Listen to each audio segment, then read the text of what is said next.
بسم الله الرحمن الرحيم. الحمد لله رب العالمين، والصلاة والسلام على رسوله الأمين وعلى آله وصحبه أجمعين ومن تبعهم بإحسان إلى يوم الدين.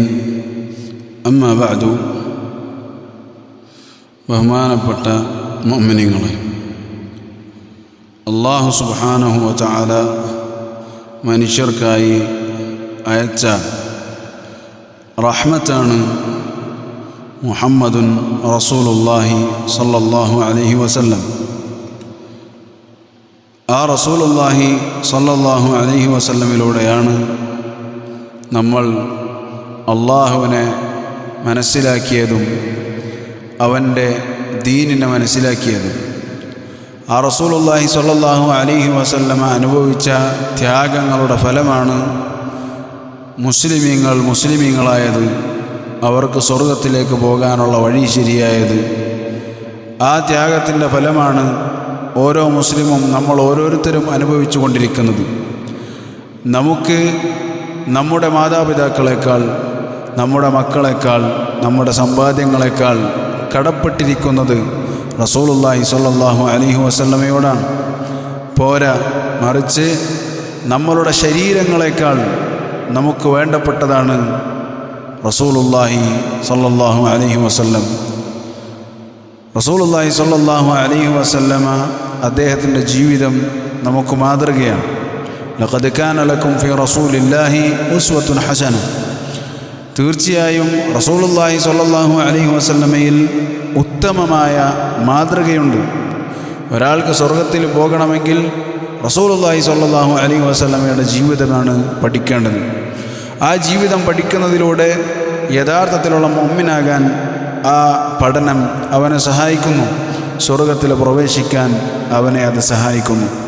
അതിനാൽ തന്നെ റസൂലുള്ളാഹി സ്വല്ലല്ലാഹു അലൈഹി വസല്ലമയുടെ ജീവിതം പഠിക്കുക, ആ ചരിത്രം അറിയുക എന്നത് ഓരോ മുഅ്മിനിനും നിർബന്ധമായ കാര്യമാണ്, അനിവാര്യമാണ്. ഒരു മുഅ്മിനിൻ്റെ ജീവിതത്തിൽ അറിഞ്ഞിരിക്കൽ നിർബന്ധമായ ചരിത്രമാണ് റസൂലുള്ളാഹി സ്വല്ലല്ലാഹു അലൈഹി വസല്ലമയുടെ ജീവിതത്തെക്കുറിച്ചുള്ള അടിസ്ഥാനപരമായ കാര്യങ്ങൾ.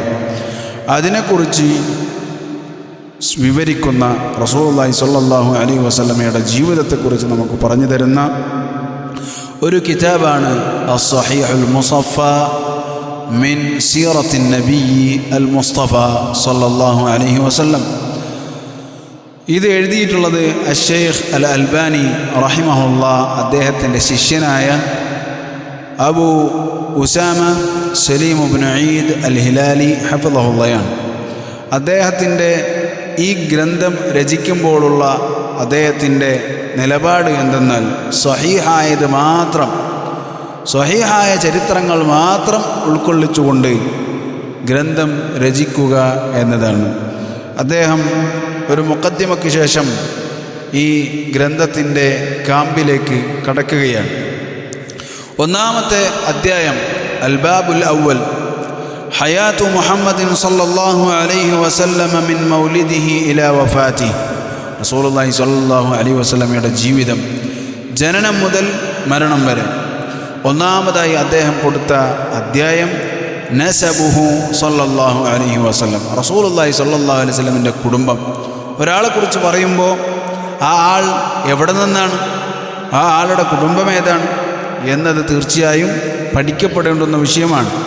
പ്രത്യേകിച്ച് ഒരാൾ പ്രാധാന്യമുള്ള ആളായിരിക്കുമ്പോൾ അദ്ദേഹത്തിൻ്റെ കുടുംബത്തെക്കുറിച്ച് അറിയൽ അനിവാര്യമാണ്. അദ്ദേഹം ആരുടെ മകനാണ് എന്നത്, ഏത് കുടുംബത്തിലാണ്, സ്വാഭാവികമായും ചോദിക്കുന്ന ചോദ്യങ്ങളിൽ പെട്ടതാണ്. ഹുവ റസൂലുള്ളാഹി സ്വല്ലല്ലാഹു അലൈഹി വസല്ലം എന്നാൽ സയ്യിദു വലദി ആദം, ആദം സന്തതികളുടെ നേതാവാണ്. റസൂലുള്ളാഹി സ്വല്ലല്ലാഹു അലൈഹി വസല്ലം നിസാരക്കാരനല്ല, മറിച്ച് അദ്ദേഹം ആരാണ്? ആദം അലൈഹിസ്സലാം മുതൽ ഇങ്ങോട്ട് മുഴുവൻ ആദം അലൈഹിസ്സലാമിൻ്റെ മക്കൾ മുഴുവൻ മനുഷ്യരുടെയും നേതാവാണ് ആര്? മുത്തു മുഹമ്മദ് സ്വല്ലല്ലാഹു അലൈഹി വസല്ലം അബുൽ ഖാസിം. റസൂൽ സല്ലല്ലാഹു അലൈഹി വസല്ലമിൻ്റെ കുനിയത്ത് എന്താണ്? അബുൽ ഖാസിം. മുഹമ്മദ് ഇബ്നു അബ്ദില്ലാഹ്, മുഹമ്മദ് ഇബ്നു അബ്ദില്ലാഹ്, അബ്ദുള്ള എന്നവരുടെ മകൻ മുഹമ്മദ് എന്നാകുന്നു. നബി സല്ലല്ലാഹു അലൈഹി വസല്ലമയുടെ പേര്. വവാലിദുഹു അബ്ദുല്ലാഹ്, റസൂൽ സല്ലല്ലാഹു അലൈഹി വസല്ലമയുടെ പിതാവിൻ്റെ പേര് എന്താണ്? അബ്ദുള്ള എന്നാണ്.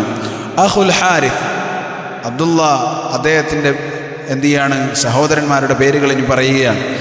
അൽ ഹാരിസ് വ സുബൈർ വ ഹംസ വ അബ്ബാസ് വ അബൂ താലിബ് വ അബ്ദു മനാഫ് വ അബൂ ലഹബ് അബ്ദുൽ കഅബ ഹജ്ൽ ഗൈദാഖ് വ ദിറാർ.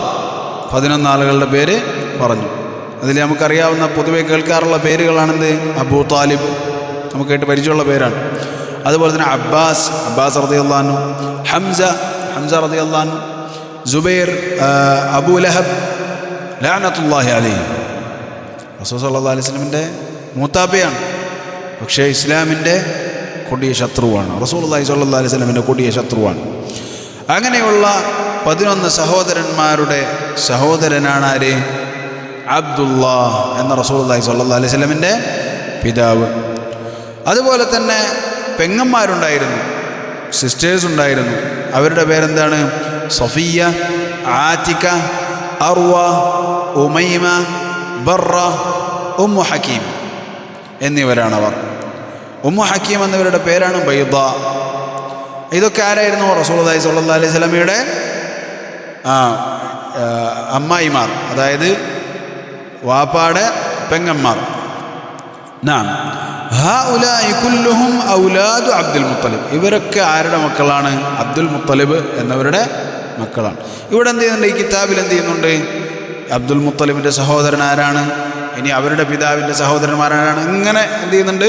വിശദമായി പറയുന്നുണ്ട്. അത് ഞാൻ എന്ത് ചെയ്യുന്നില്ല, പറയുന്നില്ല. നേരെ മറിച്ച് നേരെ എന്ത് ചെയ്യാണ്? അവരുടെ പിതാവ് എന്ന നിലക്ക് നേരെ പോവുകയാണ്. തമാം. അബ്ദുൽ മുത്തലിബ്, അബൂഹും അബ്ദുൽ മുത്തലിബ്, അബ്ദുള്ള റസൂൽ സല്ലല്ലാഹു അലൈഹി വസല്ലമയുടെ വല്യപ്പ അബ്ദുൽ മുത്തലിബ് നമുക്കറിയാം. അബ്ദുൽ മുത്തലിബ് അവർ ആരുടെ മകനാണ്? ഹാഷിം എന്നവരുടെ മകനാണ്. ഹാഷിം, അതുകൊണ്ടാണ് ഹാഷിമി എന്ന് പറയുന്നത്. ഹാഷിമി അൽ ഖുറശി. നബി സല്ലല്ലാഹു അലൈഹി വസല്ലം ഹാഷിമിയാണ്, ഖുറശിയാണ്. ഹാഷിം എന്നവരുടെ ആരുടെ മകനാണ്? അബ്ദു മനാഫ്. ഹാഷിമിൻ്റെ പിതാവാരാണ്? അബ്ദു മനാഫ്. അദ്ദേഹത്തിൻ്റെ പിതാവാരാണ്? ഖുസൈ. അതിൻ്റെ പിതാവാരാണ്? കിലാബ്. അവരുടെ പിതാവാരാണ്? മുറ. അവരുടെ പിതാവാരാണ്? കഅബ്. അവരുടെ പിതാവാരാണ്? ലുഐ. അവരുടെ പിതാവാരാണ്? ഗാലിബ്. അവരുടെ പിതാവ് ഫിഹർ. അവരുടെ പിതാവ് മാലിക്. അവരുടെ പിതാവ് നദർ. അവരുടെ പിതാവ് കിനാന. നോക്ക്, റസൂൽ സല്ലല്ലാഹു അലൈഹി വസല്ലമിൻ്റെ പിതാക്കന്മാരുടെ പേര് അല്ലാഹു സുബ്ഹാനഹു വ തആല എന്ത് ചെയ്തു? കൃത്യമായി സേവ് ചെയ്തു, പ്രൊട്ടക്റ്റ് ചെയ്തു. നമ്മളുടെ പിതാവിൻ്റെ പേര് വെച്ചാൽ നമ്മളെന്ത് പറയും? എൻ്റെ പിതാവിൻ്റെ വെച്ചാൽ അബ്ദുൽ മജീദ്, അദ്ദേഹത്തിൻ്റെ പിതാവ് മുഹമ്മദ്, അദ്ദേഹത്തിൻ്റെ പിതാവ് കുഞ്ഞാവ, അങ്ങനെ എന്തോ ഒരു സംഭവമാണെന്ന് പറയുന്നു. അദ്ദേഹത്തിൻ്റെ പിതാവ് അല്ലാഹു അഅലം. തമാം. നമ്മളുടെ അവസ്ഥ എത്രയേ ഉള്ളൂ? റസൂലുള്ളാഹി സ്വല്ലല്ലാഹു അലൈഹി വസല്ലമിൻ്റെ നസബ് എവിടെ വരെ എത്തി? കിനാന വരെ എത്തി. ഇനി കിനാനയുടെ പിതാവ് ഹുസൈമ, അദ്ദേഹത്തിൻ്റെ പിതാവ് മുദ്രിക, അദ്ദേഹത്തിൻ്റെ പിതാവ് ഇലിയാസ്, അദ്ദേഹത്തിൻ്റെ പിതാവ് മുദർ, അദ്ദേഹത്തിൻ്റെ പിതാവ് നിസാർ, അദ്ദേഹത്തിൻ്റെ പിതാവ് മഅദ്, അദ്ദേഹത്തിൻ്റെ പിതാവ് അദ്നാൻ. നോക്കി എത്ര വലിയ ശൃംഖല റസൂലുള്ളാഹി സ്വല്ലല്ലാഹു അലൈഹി വസല്ലമിൻ്റെ ഒരു സംശയത്തിനും ഇടയില്ലാത്ത ശൃംഖലയാണിത്. അതിനുശേഷം ഇബ്രാഹിം അലൈഹിസ്സലാം വരെ എത്തുന്ന ശൃംഖല ഉണ്ട്, പക്ഷെ അത് പൂർണ്ണമായും സ്ഥിരപ്പെട്ടതല്ല. അദ്നാൻ വരെ ഒരു സംശയവുമില്ലാത്ത ശൃംഖലയാണ്. പിതാവിൻ്റെ പിതാവിൻ്റെ പിതാവിൻ്റെ പിതാവിൻ്റെ പിതാവ് അദ്നാൻ. ഇനി അദ്നാൻ ആരാണ്? ഒരു സംശയവുമില്ല, ഇസ്മായിൽ അലൈഹിസ്സലാമിൻ്റെ മക്കളുടെ മക്കളുടെ മക്കളിൽ ഒരാളാണ്. ഇസ്മായിൽ അലൈഹിസ്സലാം ആരുടെ മകനാണ്? ഇബ്രാഹിം അലൈഹിസ്സലാമിൻ്റെ മകനാണ്. അപ്പോൾ ഇബ്രാഹിം അലൈഹിസ്സലാമിൻ്റെ മകൻ ഇസ്മായിൽ അലൈഹിസ്സലാമിൻ്റെ പരമ്പരയിലുള്ള അദ്നാനിൻ്റെ മകൻ, മഅദിൻ്റെ മകൻ, അങ്ങനെ ഓരോ മക്കളായി മക്കളായി മക്കളായി മക്കളായി അബ്ദുള്ളയുടെ മകൻ മുഹമ്മദുൻ സല്ലല്ലാഹു അലൈഹി വസല്ലം എന്നതാണ് റസൂലുള്ളാഹി സല്ലല്ലാഹു അലൈഹി വസല്ലമയുടെ കുടുംബ പരമ്പര. ഈ കുടുംബ പരമ്പര എന്താണ്? ആ നാട്ടിലെ ഏറ്റവും ശ്രേഷ്ഠരായ കുടുംബ പരമ്പരയാണ്. അറബികൾക്കിടയിൽ അവർ കുടുംബ പരമ്പരയെ വളരെ പ്രാധാന്യത്തോട് കാണുന്നതാണ്. ആ കുടുംബ പരമ്പരകളിൽ ഏറ്റവും നല്ല കുടുംബ പരമ്പരയാണ് ആരുടെ? റസൂലുള്ളാഹി സ്വല്ലല്ലാഹു അലൈഹി വസല്ലമയുടെ കുടുംബ പരമ്പര. തയ്യിബ് യാ ഖുവാൻ, ഇൻഷാ അല്ലാഹ് ബാക്കി ഇൻഷാ അല്ലാഹ് അല്ലാഹു സുബ്ഹാനഹു വ തആല ഉദ്ദേശിച്ചാൽ അടുത്ത വെള്ളിയാഴ്ച നമുക്ക് വായിക്കാം. വൽഹംദുലില്ലാഹി റബ്ബിൽ ആലമീൻ.